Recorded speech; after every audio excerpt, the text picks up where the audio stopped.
दोस्तों nervous system दो type के होते हैं, सेंट्रल न्यूरल सिस्टम और पेरिफेरल न्यूरल सिस्टम। दोस्तों सेंट्रल न्यूरल सिस्टम भी दो टाइप के होते हैं, एक ब्रेन होता है और एक स्पाइनल कॉर्ड होता है।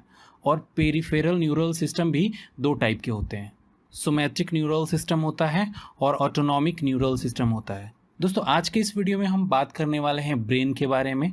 आज के पूरे वीडियो में हम पूरे डीपली ब्रेन के बारे में बताएंगे। ब्रेन मतलब मस्तिष्क जंतुओं के सेंट्रल न्यूरल सिस्टम का कंट्रोल सिस्टम है। हमारे शरीर में जितने भी डिफरेंट ऑर्गन होते हैं जैसे कि लंग्स, हार्ट, किडनी, इन सभी को हमारे ब्रेन के द्वारा कंट्रोल तथा कमांड किया जाता है।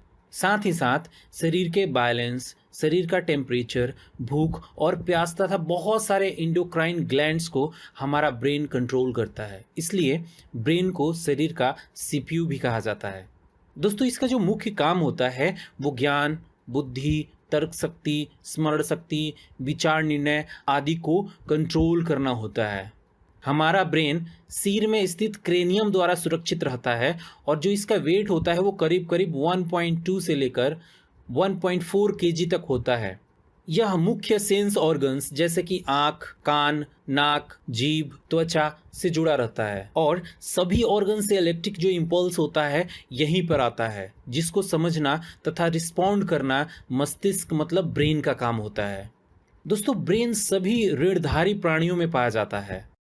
हमारा ब्रेन एक विशेष प्रकार के सेल से मिलकर बना होता है जिन्हें न्यूरॉन कहते हैं। न्यूरॉन हमारे ब्रेन की संरचनात्मक तथा क्रियात्मक इकाई होती है। दोस्तों न्यूरॉन की जो टोटल संख्या होती है वो करीब करीब 1 खरब से भी अधिक होती है। ब्रेन के मेनली 3 पार्ट होते हैं।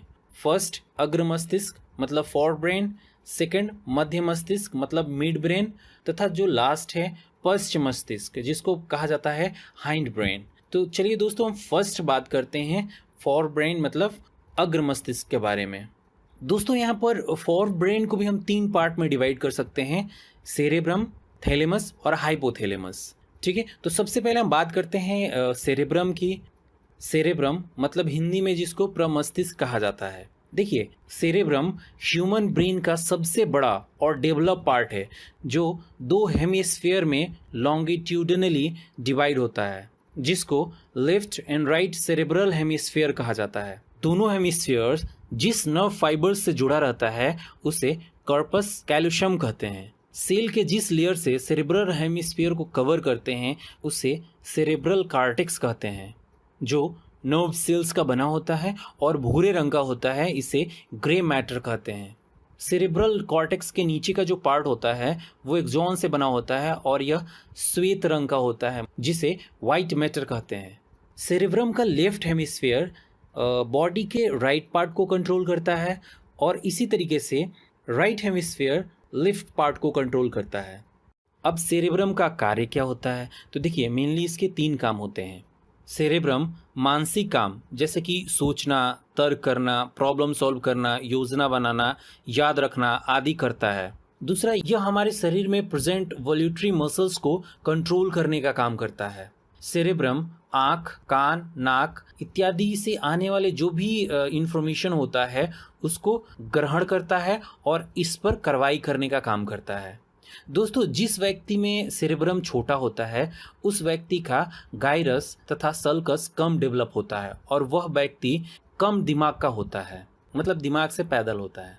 सेकंड हम बात करते हैं थैलेमस की। तो देखिए यह ग्रे मैटर से बना हुआ एग शेप्ड जैसा स्ट्रक्चर होता है जो सेरेब्रम के जस्ट नीचे मतलब थोड़ा सा नीचे उसके होता है। थैलेमस उन सेंसरी इम्पल्सेस के लिए ब्रॉडकास्ट स्टेशन का काम करता है जो सेरेब्रम को जाती है। दोस्तों यह दर्द, ठंडा तथा गर्म को आइडेंटिफाई करने का काम करता है, पहचानने का काम करता है। थर्ड हम बात करते हैं हाइपोथैलेमस की।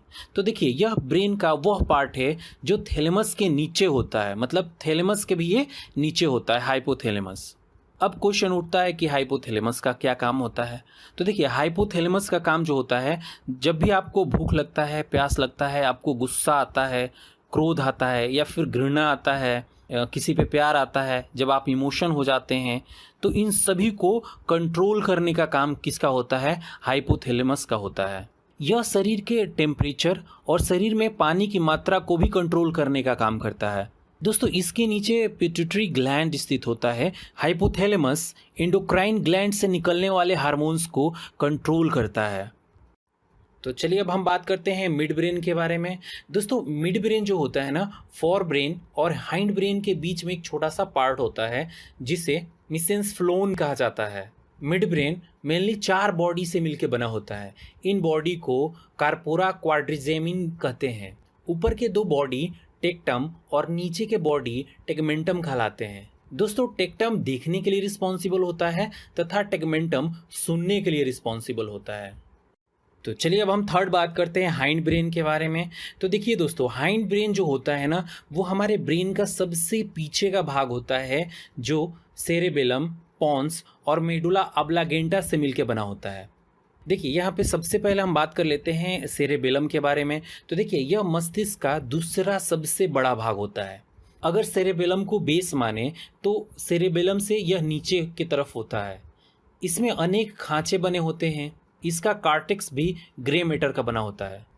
सेरेबेलम शरीर का संतुलन बनाए रखना और पेशीय क्रियाओं में समन्वय बनाए रखने का काम करता है।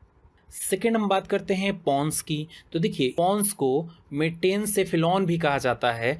पॉन्स श्वास को विनिमय करता है। पॉन्स हमारे रेस्पिरेशन के लिए रिस्पॉन्सिबल होता है। पॉन्स में श्वसन केंद्र नामक एक संरचना होती है जो श्वसन के दौरान हवा की जो मात्रा होती है तथा श्वसन दर को कंट्रोल करने का काम करती है। थर्ड हम समझते हैं मेडुला ऑब्लांगेटा को। यह हमारे ब्रेन का लास्ट पार्ट होता है जो हमारे स्पाइनल कॉर्ड से जुड़ा होता है। मेडुला ऑब्लांगेटा का जो मुख्य काम होता है वो लार आना, उल्टी आना, हार्ट बीट, आहार नाल तथा अनेक अनैच्छिक जो कार्य होते हैं उनको कंट्रोल करना होता है। यह सांस लेने, खांसने, निगलने आदि का केंद्र होता है जिसको माइलेन्सेफेलॉन भी कहा जाता है। दोस्तों हमारा brain stem mid brain, pons और मेडुला ऑब्लांगेटा से मिलकर बना होता है। तो चलिए अब हम बात कर लेते हैं ब्रेन के जो मुख्य कार्य होते हैं वो क्या क्या होते हैं। देखिए ब्रेन शरीर के temperature, blood pressure, pulse rate, heart rate और सांस लेने की जो क्रिया होती है ना, उसको सामान्य रखने की कोशिश करता है। वह शरीर के जितने भी अंग होते हैं उसको कंट्रोल करता है। ब्रेन अलग अलग सेंस ऑर्गन की मदद से देखकर, छूकर और चखकर हमें अपने आसपास होने वाले जितने भी क्रियाएं होती हैं उनको बताता है और समझाता है। हमारा मस्तिष्क शरीर में होने वाले हर हलचल को कंट्रोल करता है और हमें सोचने व समझने की शक्ति प्रदान करता है।